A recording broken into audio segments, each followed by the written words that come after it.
সম্প্রতি আমরা দেখেছি উত্তপ্ত হয়েছে মহেশতলা এবং এই মহেশতলার ঘটনায় আমরা দেখেছি বহু পুলিশ কর্মী আক্রান্ত হয়েছেন, আহত হয়েছেন, এমনকি ডিসি পোর্ট স্বয়ং আহত হয়ে হাসপাতালে ভর্তি পর্যন্ত হয়েছেন।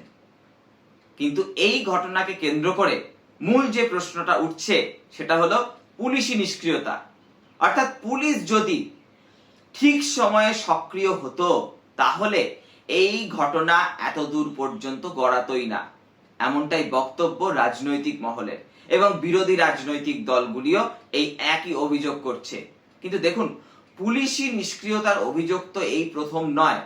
আমরা মুর্শিদাবাদের শামসেরগঞ্জের ঘটনায় দেখেছি, জঙ্গিপুরের ঘটনায় দেখেছি, একের পর এক ঘটনায় পুলিশি নিষ্ক্রিয়তার অভিযোগ কিন্তু উঠছে এবং এই পুলিশি নিষ্ক্রিয়তার ঘটনা যেখানেই ঘটে সেখানে পুলিশ আক্রান্ত হয় এবং এই পুলিশের আক্রান্ত হওয়ার ছবিটা পাল্টাচ্ছে না, বরং দিনের পর দিন সেটা বৃদ্ধি পেয়ে চলেছে।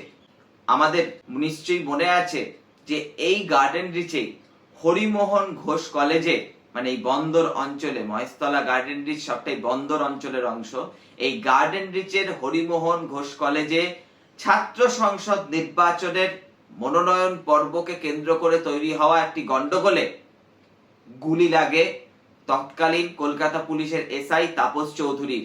আজ থেকে এক যুগ আগের ঘটনা। এসআই তাপস চৌধুরী প্রাণ হারান। কিংবা যদি আমরা আরো অতীতে ফিরে যাই, আজ থেকে 41 বছর আগে এই বন্দর অঞ্চলেই প্রকাশ্য দিবালোকে নির্মমভাবে হত্যা করা হয়েছিল তৎকালীন ডিসি পোর্ট বিনোদ মেহতাকে। অর্থাৎ সময় পাল্টালেও চিত্রের বদল ঘটছে না, বরং তা ক্রমশ খারাপ থেকে খারাপতরর দিকে এগোচ্ছে এবং যা পুলিশ বাহিনীরই বিপদ ডেকে আনছে। তারপরে আরো অনেক ঘটনা ঘটেছে, সেটা আলিপুর থানায় ঝামেলা থেকে শুরু করে বীরভূমে এক পুলিশ কর্মী অমিত চক্রবর্তীর মৃত্যু, এরকম একাধিক ঘটনা ঘটেছে। এই ঘটনা, এই যে পুলিশি নিষ্ক্রিয়তা, সেটা শুধুমাত্র আবার কোনো গন্ডগোল থামাতে গেলেই যে ঘটছে এমনটা না। উল্টো দিকে যখন দেখা যাচ্ছে যে কোনো নেতার বিরুদ্ধে অভিযোগ উঠছে, যেমন সম্প্রতি আমরা দেখলাম যে বীরভূমের তৃণমূল নেতা অনুব্রত মণ্ডল, তিনি এমন সব মন্তব্য করলেন, যে কুরুচিকর মন্তব্য করলেন বোলপুর থানার আধিকারিকের বিরুদ্ধে।